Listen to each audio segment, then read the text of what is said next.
Olá pessoal, tudo bem? Eu queria que vocês assistissem a esse vídeo. Nós precisamos criar condições de possibilidade de termos um juiz imparcial.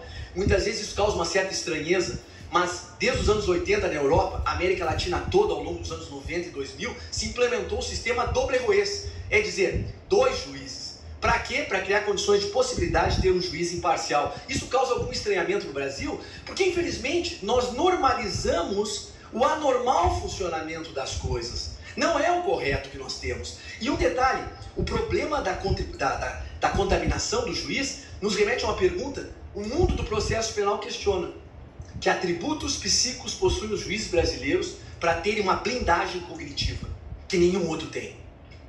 Sim, nós não temos isso. E realmente não há nenhum atributo. É um imenso prejuízo que decorre dos prejuízos. É uma questão do inconsciente. Não é uma questão de bondade. O juiz pode ter a melhor das boas intenções do mundo, mas isso é uma dimensão do inconsciente, a contaminação, que não é por ele controlável. É por isso que o artigo 157, parágrafo 5º da prova ilícita também tem que ser aplicado. Porque esse juiz que conhece uma prova ilícita, mas não que declarou, mas que conhece o conteúdo que produziu na frente dele, esse juiz não pode julgar. São, portanto, absolutamente necessários. E a história da Lava Jato, desse Gilmar Mendes, teria sido diferente com as suas ilegalidades se nós não tivéssemos o mesmo juiz fazendo tudo do início ao fim, o mesmo juiz que não observa o sistema acusatório, o mesmo juiz que está contaminado, porque decretou quebra de sigilo bancário, fiscal, telefone, prisões, homologou delações e depois fez de contas que julgou, porque isso se chama um faz de contas cognitivo. Qualquer juiz está contaminado quando realiza tantos atos na investigação e depois é chamado a julgar. Não há uma blindagem psíquica para garantir isso.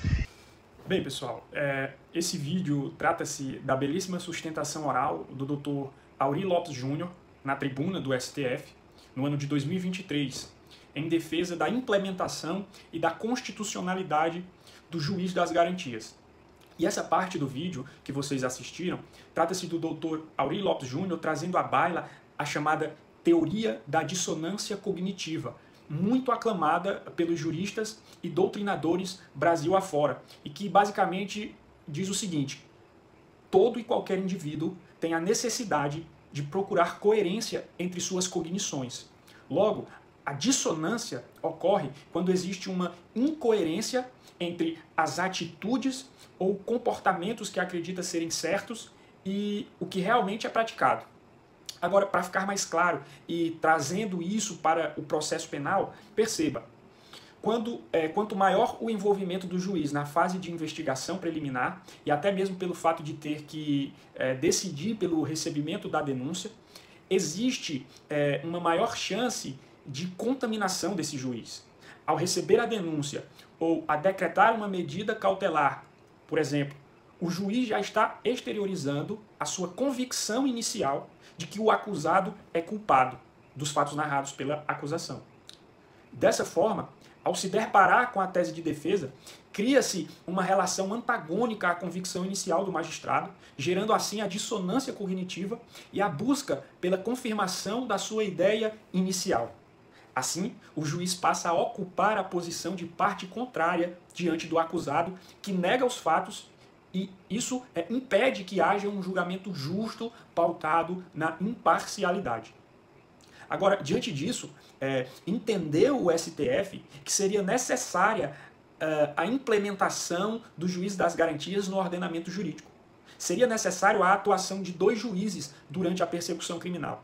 Um juiz para a fase de investigação, cessando a sua competência com o oferecimento da denúncia, e outro juiz para a fase da instrução, reafirmando, portanto, a estrutura acusatória do processo penal, esculpida no artigo 3º-B do Código de Processo Penal. Agora perceba, mesmo entendendo a necessidade da implementação desse sistema, o STF articulou que tal sistema não teria aplicabilidade para processos que tramitassem na Suprema Corte. O motivo, particularmente, eu não sei. Dito isso, emerge a seguinte dúvida: diante do oferecimento da denúncia do Procurador-Geral da República em desfavor de algumas pessoas, dentre as quais está o ex-presidente Bolsonaro, seria o ministro Alexandre de Moraes imparcial? Seria imparcial mesmo participando ativamente de toda a fase investigatória, lado a lado com a Polícia Federal? Seria imparcial mesmo estando lado a lado com o Ministério Público, advertindo um delator? Seria imparcial descobrindo a suposta existência de um plano mórbido de assassinato de autoridades da República, cujo seu nome era um dos alvos? Será mesmo que esse juiz é imparcial? Me parece que não. Portanto, seria necessário o ministro Alexandre de Moraes, diante de todo esse contexto, se dar por suspeito e invocar o artigo 254 do CPP. Mas eu vou além. Após o recebimento da denúncia, o processo vai para a primeira turma do STF. E a primeira turma do STF é formada por Alexandre de Moraes, um suposto alvo dos réus, por Cristiano Zanin, o ex-advogado e amigo íntimo de outro suposto alvo dos réus, por Flávio Dino, inimigo capital de um dos réus, e que disse isso bem aqui. Bolsonaro é mais próximo do diabo do que de Jesus Cristo. Bolsonaro, se tivesse que ele se alinhar, ele se alinha facilmente nas hostes do diabo, de Satanás, do demônio. Porque a construção cultural da figura do diabo, o que é? É o mal, é o contrário, é o violento. E por Carmen Lúcia. Então, data máxima venha, se você acha que a justiça prevalecerá, se esses magistrados julgarem este caso, você está completamente enganado.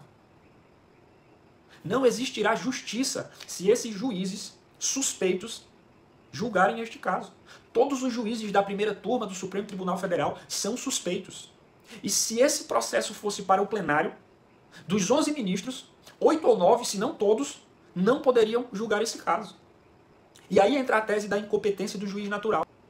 Portanto, queridos, observando com as lentes do processo penal, talvez esse seja o processo criminal mais eivado de nulidades e das nulidades mais perceptíveis e inacreditáveis da história da República. Mas me diz aí, o que é que você acha?